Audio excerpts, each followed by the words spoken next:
lot of months in the following year, 2021, and instead the unemployment rate plunged, really to the surprise of many, all the way down to 8.4% in August, and that's the second largest single-month decline on record, and we have the first. We have both of them.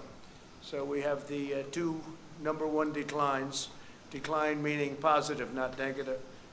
We're currently witnessing the fastest labor market recovery from an economic crisis in history, world history. By contrast, Biden presided over the worst, the weakest, and the slowest economic recovery since the Great Depression. It was a long, slow slog, and it was a very small on growth and very small on every other factor that you need. It was the weakest recovery. Under my leadership, next year will be the greatest economic year in the history of our country, I project. And some people are starting to agree. We have a V shape. It's probably a super V. And you see what's going on with the stock market, where it's, in certain cases, already setting records. And NASDAQ has set 17 records already. And this is as we're hopefully rounding the final turn in the pandemic. First, we'll end the pandemic under Operation Warp Speed. We've pioneered groundbreaking therapies, reducing the fatality rate 85% since April. You don't hear that from the press very often. They don't like to talk about that. So the fatality rate, 85%. Think of that, since April.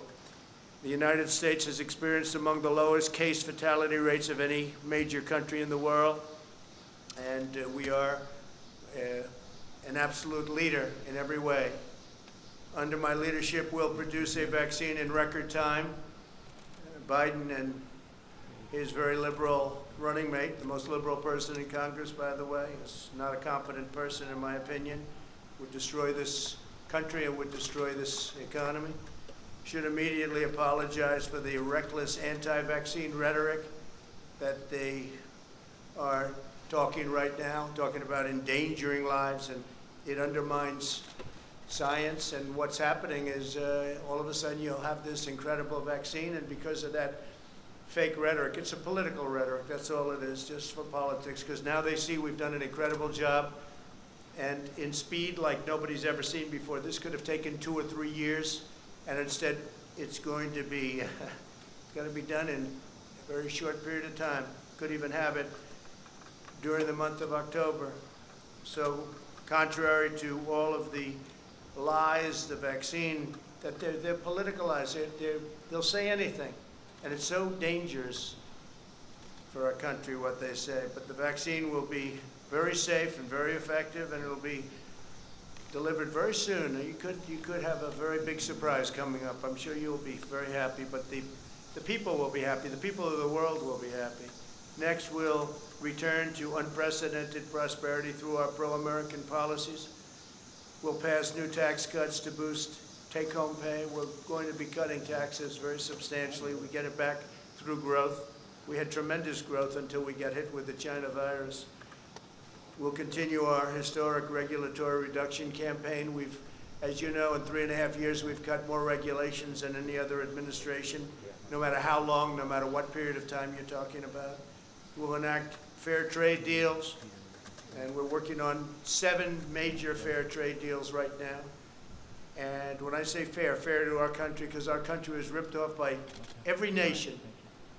Friend, foe, didn't matter. Every nation was ripping us off at a level that it's just unbelievable, to be honest.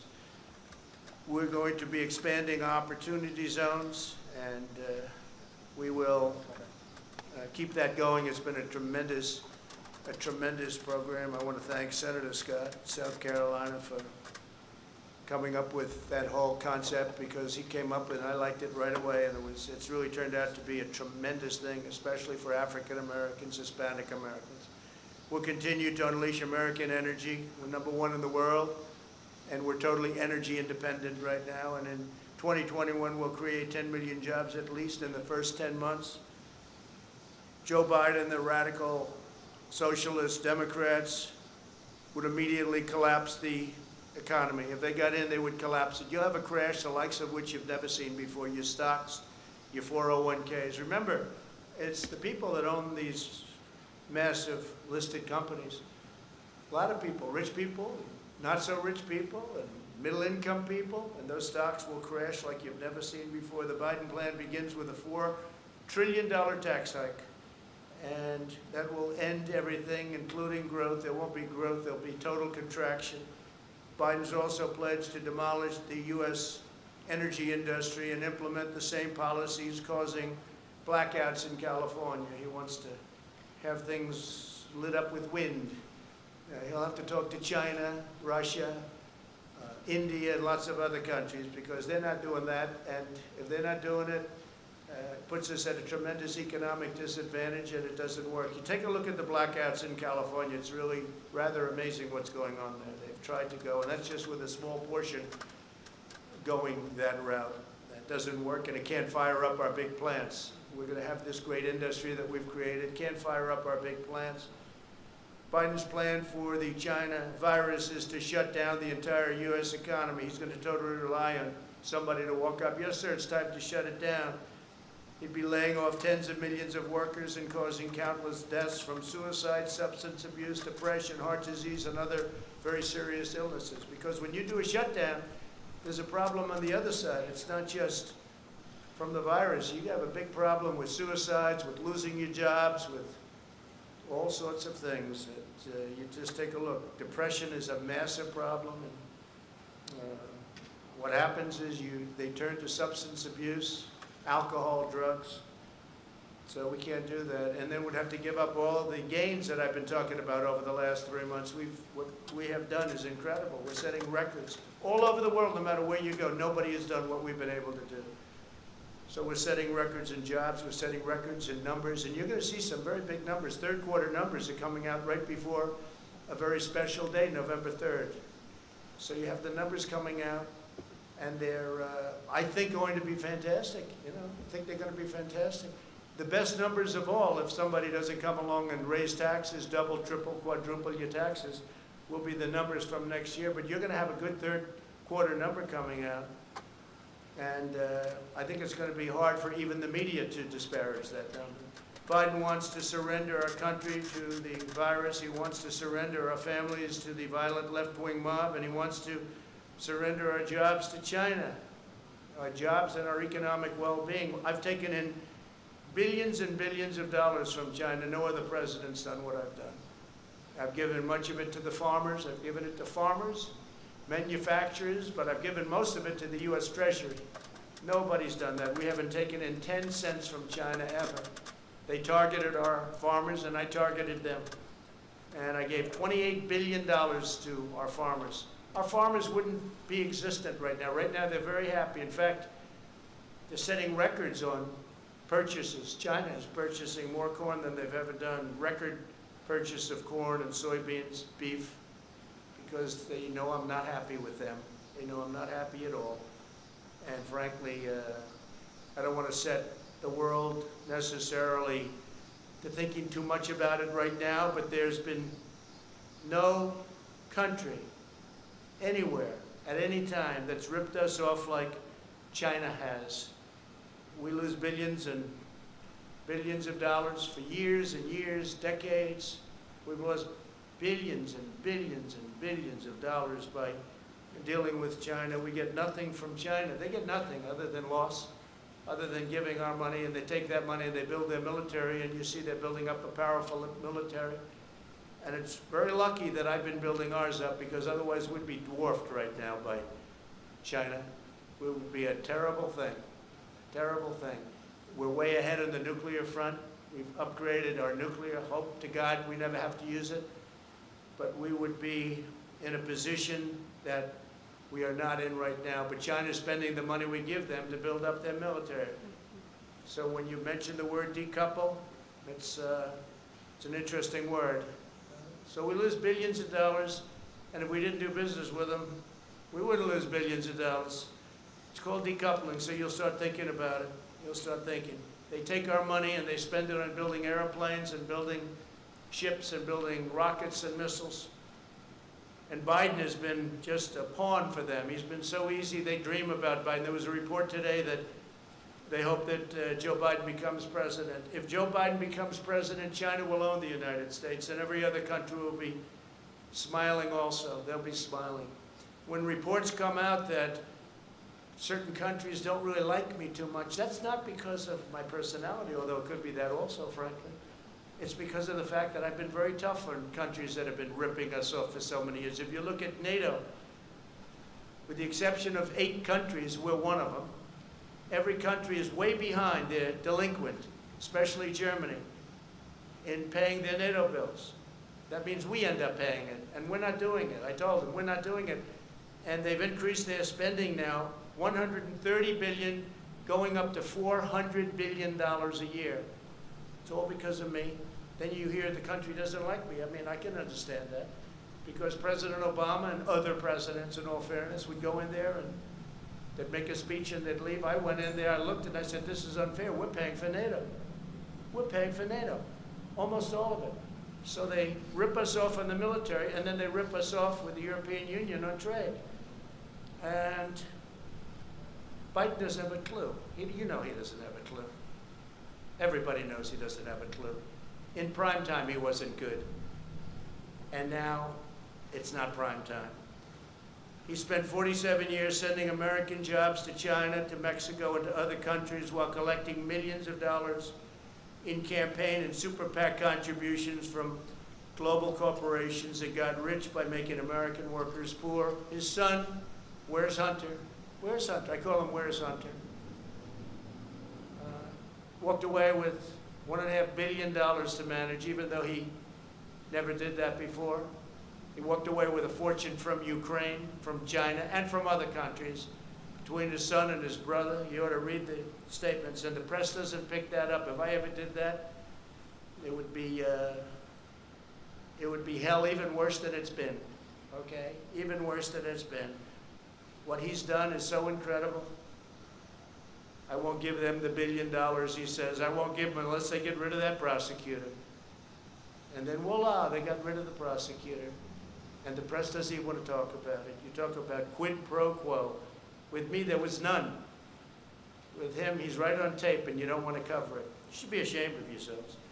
The press should be ashamed of themselves. But Biden shipped away our jobs, threw open our borders, and sent our youth to fight in these crazy, endless wars. And it's one of the reasons the military, I'm not saying the military is in love with me, the soldiers are. The top people in the Pentagon probably aren't, because they want to do nothing but fight wars so that all of those wonderful companies that make the bombs and make the planes and make everything else stay happy. But we're getting out of the endless wars. You know how we're doing. We defeated 100% of the ISIS caliphate, 100%. When I came in, it was a mess. It was all over. They have it in a certain color, all ISIS. A year later, I said, where is it? It's all gone, sir. Because of you, it's all gone. Because of my philosophy, but all gone. I said, that's good. Let's bring our soldiers back home. Some people don't like to come home. Some people like to continue to spend money. One cold-hearted globalist betrayal after another, that's what it was. Biden supported NAFTA. He supported China's entry into the World Trade Organization. 2 disasters, the most disastrous trade deals in history, both of them. I can't tell you which was worse. They were both terrible. And as you know, I ended it, and I ended NAFTA. And we're looking at the World Trade Organization. They've become much better, I will say that. World Health, I got out of because we're spending $500 million. China was spending $38 million, and China controlled it. But World Trade, we're looking at it. They've been very nice to us lately, I will say that, amazingly. We never used to win anything at the World Trade. We'd lose every case. Now all of a sudden we're winning a lot of cases. We just won $7 billion as a case. And they're talking to us much differently than they used to. Because if they don't shape up, we're going to ship out, that's all. We're not treated fairly. China is treated as a developing nation. Developing nation. We're treated as a nation that's fully developed. We're not fully developed as far as I'm concerned. When you look around at Portland and you see what these Democrats are doing to our cities, Take a look at what's happening in New York and Chicago. We have Democrat-run cities, mayors that are running, and governors that are running states so badly, and mayors running cities so badly. It's very sad to look at it. It's Democrat-run. Every one of them that I see. I guess we could probably find one or two that aren't, but I don't. So far, I haven't been able to. If you look at Biden, he supported TPP, Trans-Pacific Partnership, which would have been a disaster, would have destroyed our automobile business. By the way, many plants are being built right now, auto plants in Michigan, just like I said. They're being built in Ohio, they're being built in South Carolina, North Carolina. They're being built all over and expanded at a level that we've never seen before. Because they said to Japan, and Germany, and others, sorry, you got to come here and build plants, otherwise we're going to have to make it very tough on you with tariffs. And we got out of the horrible Paris Climate Accord that he'll go back into because, it sounds wonderful. It's a disaster for this country. They basically taken away your wealth, the Paris Climate Accord. And the other countries don't have to adhere to it. China doesn't kick in until 2030. They don't have to do anything until 2030. We had very high standards. We would have had it closed under some scenarios. 25% of our businesses in order to qualify under this ridiculous Paris Climate Accord. Sounds good, it was very bad, very expensive. The New York Times has just published an entire story on Biden's China sellouts, which is amazing for the New York Times. I appreciate that. In 2001, Biden said the United States welcomes the emergence of a prosperous, integrated China on the global stage because we expect this is going to be a China that plays by the rules. They didn't play by the rules. They didn't play by the rules. The World Trade Organization, one of the reasons it's so bad is that China didn't play by the rules. We did, but their rules were easier because they're considered a developing nation. So they had a much lower standard. But even that, they didn't play by the rules. That's when they became a rocket ship. They were flatlined for years and years and years. Then they joined the World Trade Organization. And frankly, they cheated. Okay, they cheated, I'll say it. What difference is it? I feel much differently. I feel I made a great trade deal with China, great. And they're buying. You know why they're buying? Because they know I'm not happy. That's why they're buying. And I talk about it because today is Labor Day. And it's a good time to talk about when we're being ripped off by countries, but nobody's even close to China. Biden cheered China's rise as a great power because great powers adhere to international norms in the areas of non-proliferation, human rights, and trade. Well, they didn't. They took advantage of stupid people. Stupid people. And Biden's a stupid person. You know that. You're not going to write it, but you know that.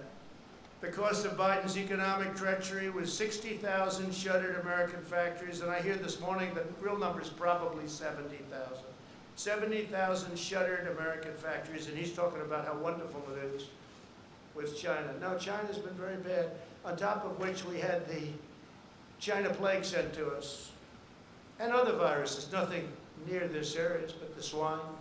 We had other viruses sent in over the years that came from China. I wonder why. If Biden wins, China wins because China will own this country. If Biden wins, China will own this country. And hopefully you're not going to be able to find that out. It's the most important election in our history, right now. Most important election in our history. Under my administration, we will make America into the manufacturing superpower of the world, and we'll end our reliance on China once and for all. Whether it's decoupling or putting in massive tariffs like I've been doing already, we're going to end our reliance on China because we can't rely on China. And I don't want them building a military like they're building right now. They're using our money to build it. We'll manufacture our critical medical supplies in the United States.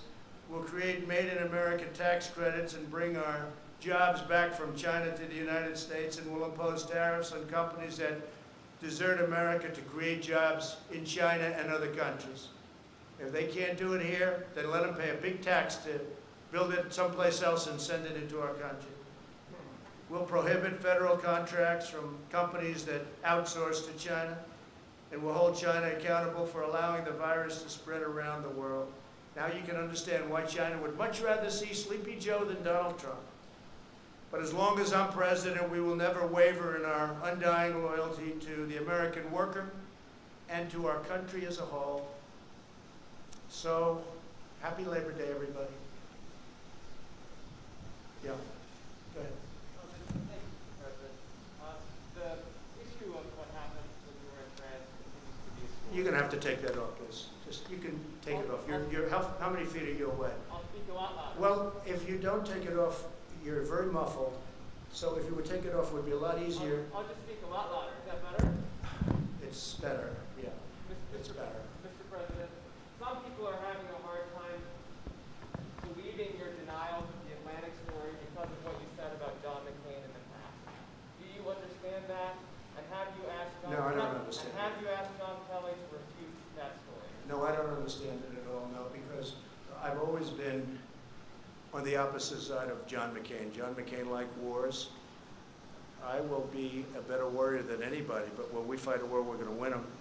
And frankly, I was never a fan of John McCain. You know that. It's been very obvious. But I had to approve his entire funeral. I wanted him to get. He deserved a first class. You know, it all was approved by me. We sent Air Force One to pick up the casket, a lot of things. But no, I was not a fan of John McCain because he wanted the endless wars.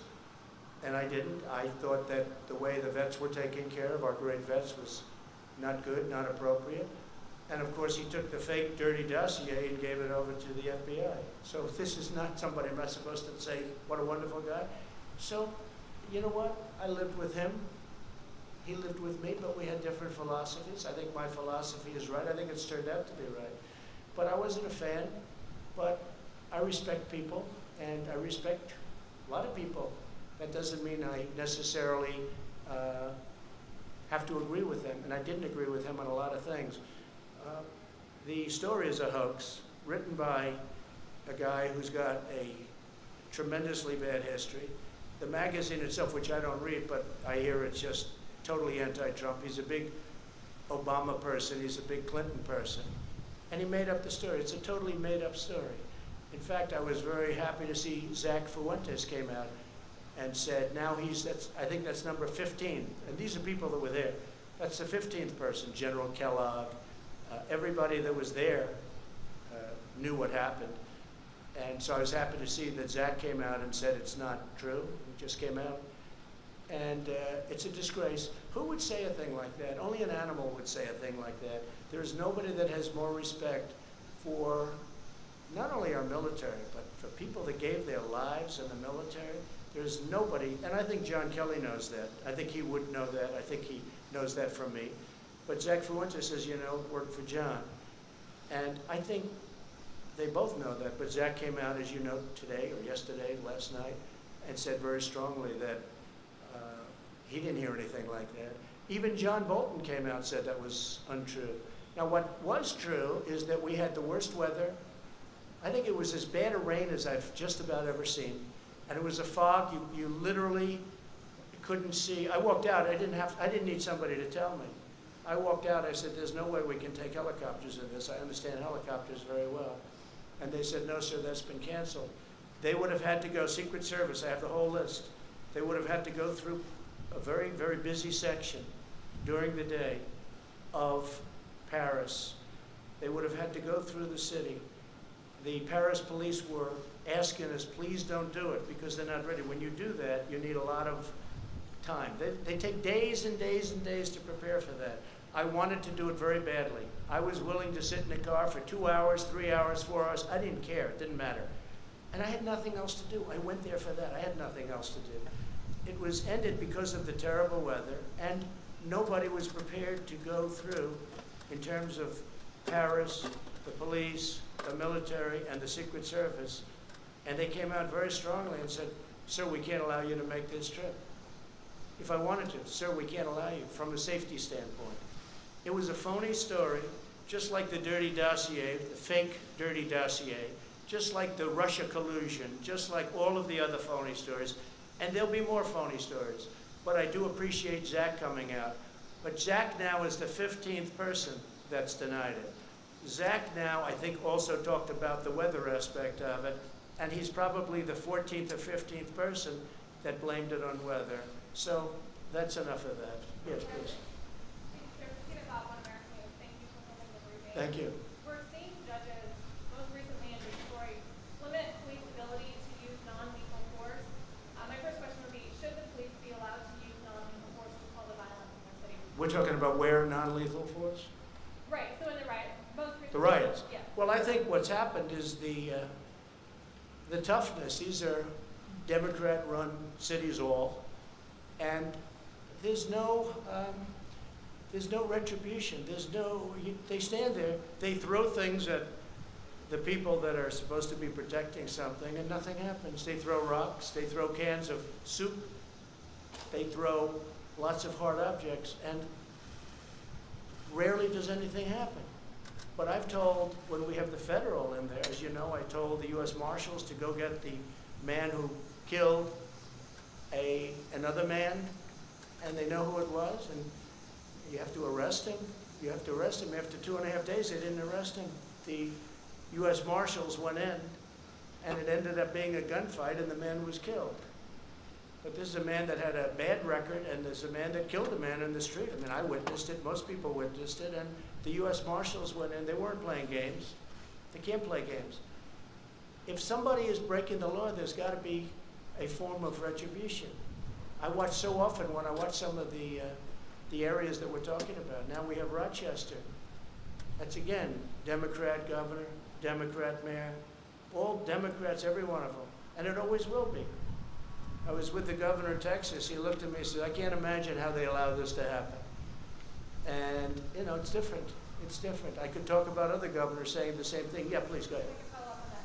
We're also hearing reports of groups like Antifa and Black Lives Matter traveling around the country, leaving their home cities to go riot and protest in other cities where they're causing damage. Do we expect to see prosecutions or charges in the Department of Justice for those traveling to that purpose? So we have now over 1,000 people, federal, in jail. We're prosecuting many people. A big thing was when I signed the law putting people in jail if you knock down monuments. That was 3 months ago. There hasn't been a federal monument knocked down in 3 months or even thought about. I don't think they've even thought about it. So that's had a very big impact, very big impact. But yeah, we're going around, and the nice part is you people see those people up there, they take nice pictures of everybody, so we don't even have to bother. We can use the news photos. We had a photo right over there of Andrew Jackson, the monument. He was getting ready, and this guy was a big, brave guy, and he was up like this, and he was showing off to all his friends, and he got arrested. So did a lot of other people get arrested, and I would say we have the ultimate proof. Now, in that case, we got there before they ripped down the statue of Andrew Jackson, which is so beautiful, which is right over there. But they never got it. But right after that, I signed an order saying you go to prison for 10 years. And as soon as I signed that order, that was the end of the statues coming down. But they have other ideas. They've got plenty of ideas. They're not at want for ideas. Please, go ahead. Mr. Spun, David Spun from Fox News. Mr. President, thank you for taking my question. Sir, you talked a lot about the economy and touted the economy. 3 weeks ago in Bedminster, I asked you specifically why you have not called Democratic leadership to the White House to meet with them. If they don't want to meet, it's on them. A lot of people are criticizing you. I cover you on the weekends and stuff. I don't think they are. Why have you not met with them in person? I mean, we're in September. There's no deal. There's no hope of a deal. We're 2 months out from the election. Don't say there's no hope. Why do you say there's no hope? What do you know? Well, what can you say? What do you know? It doesn't seem like. And let me just tell you, I know my customers. That's what I do.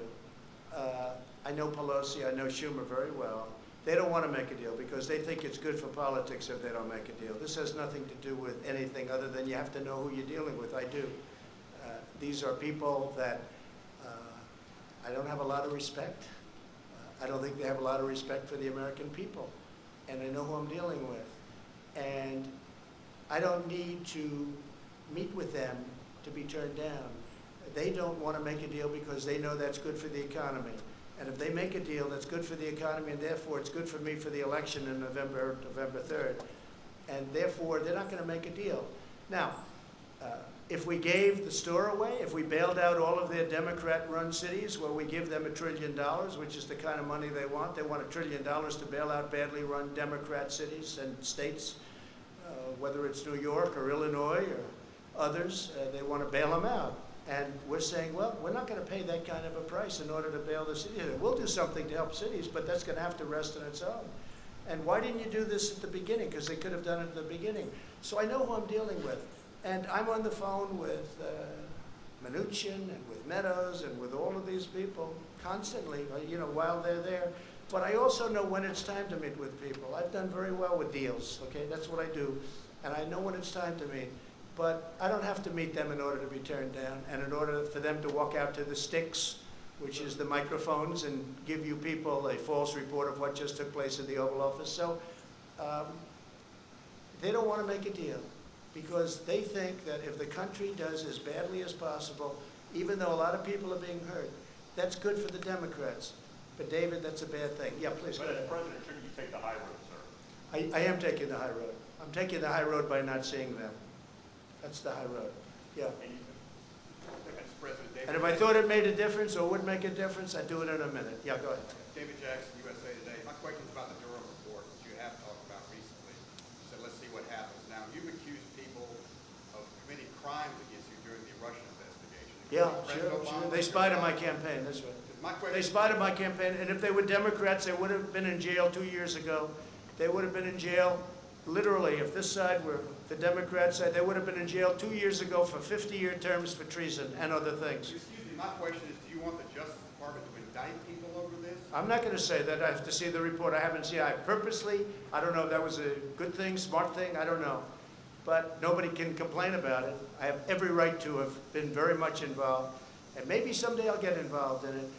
They spied on my campaign, and that includes Biden and Obama. They spied on my campaign trying to defeat me. They wrote up a fake dossier that has proven to be totally fake, written by Christopher Steele, paid for by Hillary Clinton and the Democrats. And they used that illegally in the FISA courts. If we did what they did, you would have many people in jail right now.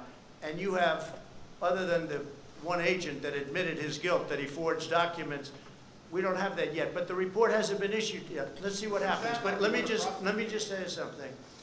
President Obama and Biden, Sleepy Joe, he knew everything that was happening. They were spying on my campaign and they got caught. Now let's see what happens. But if this were the opposite way, people would have been jailed. They would have been in jail already for a period of at least, it would have started 2 years ago, and it would have been for 50 years for treason. Because you can't do that. That's never, and nothing like that's ever happened before. Then they created, at tremendous expense, the money they paid is tremendous. I'm sure you know the money that was paid. Millions of dollars.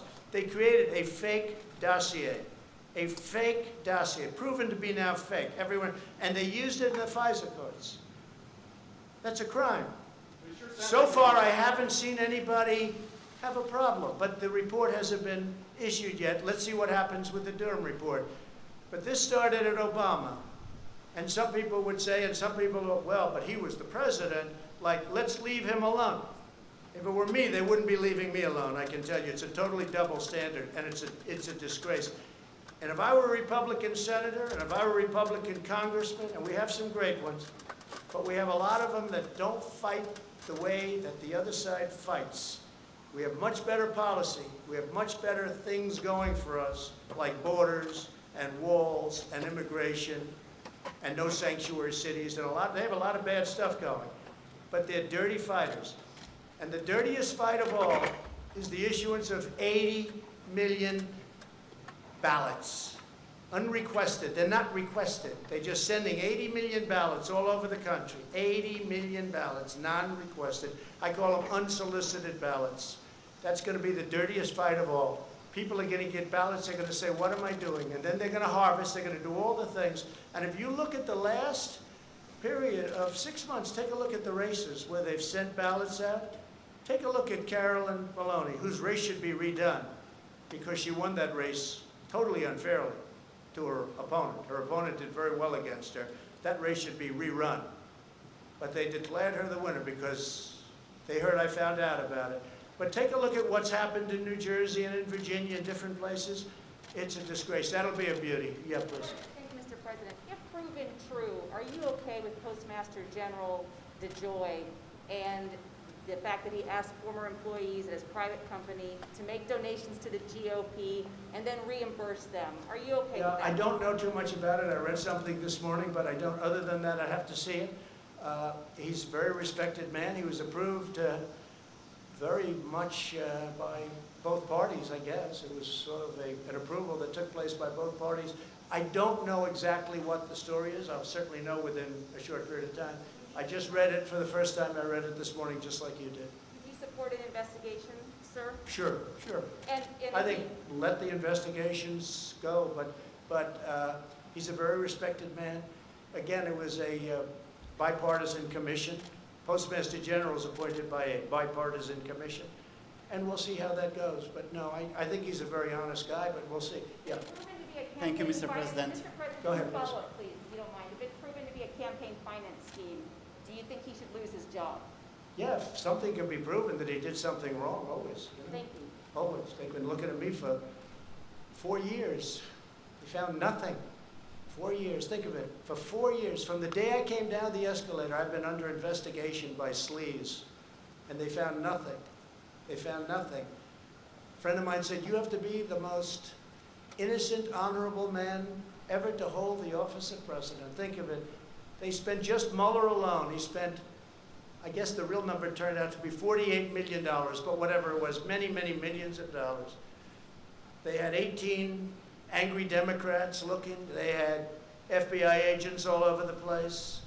They had and they have no collusion. Friends of mine have said, sophisticated friends have said, you've got to be the most innocent guy ever to hold this office. And there's a lot of truth to that. Yeah, please. Thank you, Mr. President. After Navalny poisoning, Chancellor Angela Merkel of Germany is under pressure to cancel Nord Stream 2 pipeline from Russia to Germany. Would you support such a move? Do you Sure. think the project should be canceled? Sure. Well, I've been supportive of that. I was the first one that brought it up. You never heard of Nord Stream 2 until Trump came along. When I came along, I said, wait a minute. We're protecting Germany from Russia, right? NATO. We're protecting Germany from Russia. Germany's paying Russia billions and billions of dollars to get their energy, and the real number is probably 60 to 70% ultimately of their energy is going to come from Russia. And I said this for years, that nobody talks about it. One of the many things between sanctions and all of what we've done for Ukraine relative to what the past, that they used to send pillows and we sent tank busters. But I brought that up a long time ago. Russia's unhappy that I brought it up. But you never heard of Nord Stream 2. Nobody did until I got elected. And I said, why is Germany making a deal to give billions of dollars to Russia, and then we're protecting Germany from Russia? How does that work? And then on top of it, Germany is delinquent because they're only paying a little more than 1%, and they're supposed to be paying 2%, and even the 2% is low. But just remember, Trump, me, I got the countries of NATO spend $130 billion going to $400 billion a year. Think of it, $400 billion a year more for NATO. And the purpose of NATO primarily is Europe protection against Russia. Now they can use it for other, I guess, and they have a little bit in the Middle East, et cetera, et cetera. But I'm the one that did that. So, but nobody talks about that. Nobody talks about Nord Stream 2. The answer is absolutely if they feel that something happens. But I don't know that Germany's in a position right now, because Germany's in a very weakened position energy-wise. They're closing all their plants. They're closing their nuclear. They're closing their coal. They're closing a lot of plants. And they have put themselves in a very bad position, frankly. Very, very bad position. Yeah, please. Can I follow up on Jeff Mason's question? Have you asked John Kelly to publicly refute the Atlantic, and then can I ask him? No, I have nothing against John. I have nothing against anybody, no. I was very heartened to see that a friend of his, because I know Zach is a friend of his and worked for him, I was very heartened to see that Zach Fuentes came out with the statement that he did, I guess late last night, that it was not true. Can I ask another question? Different topic, Mr. President, what exactly is un-American about federal government training programs that are aimed at improving inclusivity? Well, we're going to do a report. Yeah, I fired those people. They're all gone. And it was a disgrace, frankly. And we're going to give you a big report that's going to make you very happy. All right. Yeah, please. Thank you. Darlene Superville, AP. You said a moment ago, they'll say anything. You were talking about Joe Biden and Kamala Harris and their comments about the vaccine. You have a No, they say worse. They say negative. They say negative. They're going to make the vaccine into a negative so that when we have it, and I spoke to the head of Pfizer, I spoke to the head of Johnson & Johnson, I spoke to the head of the greatest medical companies in the world. We're doing great. We're going to have it soon. Wait a minute. So now what they're saying is, oh, wow, this is bad news. President Trump is getting this vaccine in record time. By the way, if this were the Obama administration, you wouldn't have that vaccine for 3 years, and you probably wouldn't have it at all. So we're going to have a vaccine very soon, maybe even before a very special date. You know what date I'm talking about?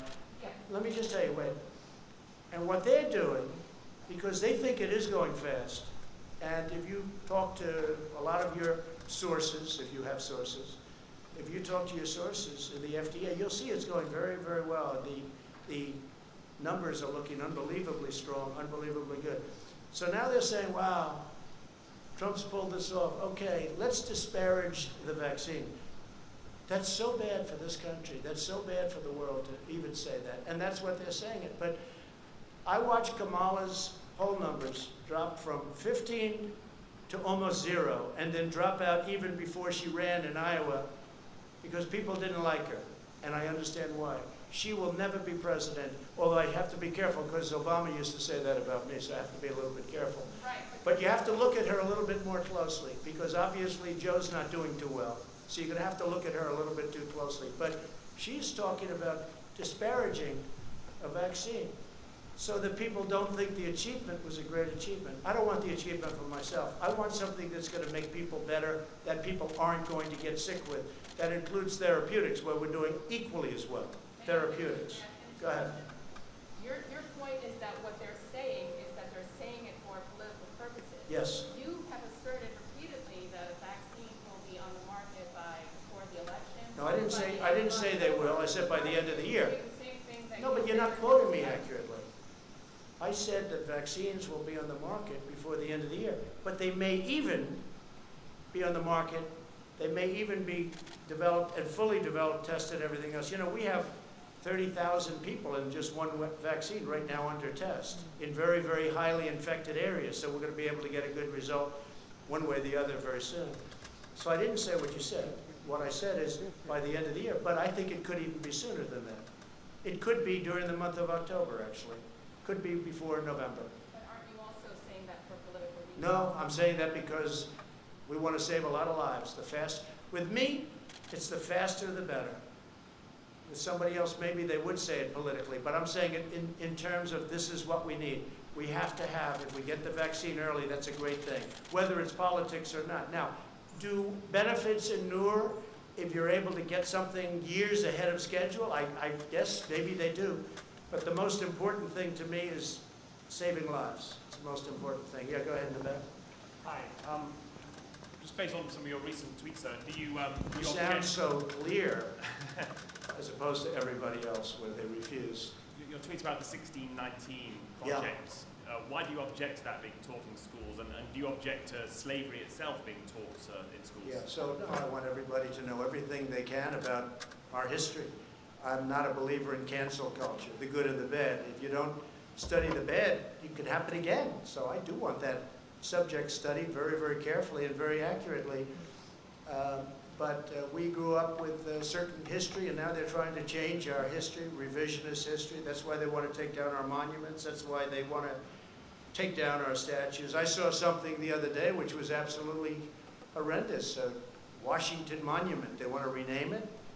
The D.C. committee, but the D.C. committee is all Democrats. Abraham Lincoln, Thomas Jefferson. I mean, we're talking about, this is the big stuff now. This is the big stuff. And they want to rename it. They want to redesignate it. They want to take some down. No, we don't do that. Never going to happen with me, I guarantee you that. Well, I want to thank you all, and I just want to wish you a very happy Labor Day. And we're having tremendous success, whether it's on the vaccines, whether it's on the pandemic, the plague that came in from China, that China should have never let happen, because I will never feel the same about China. And I just want to, again, wish you a happy Labor Day. Thank you very much.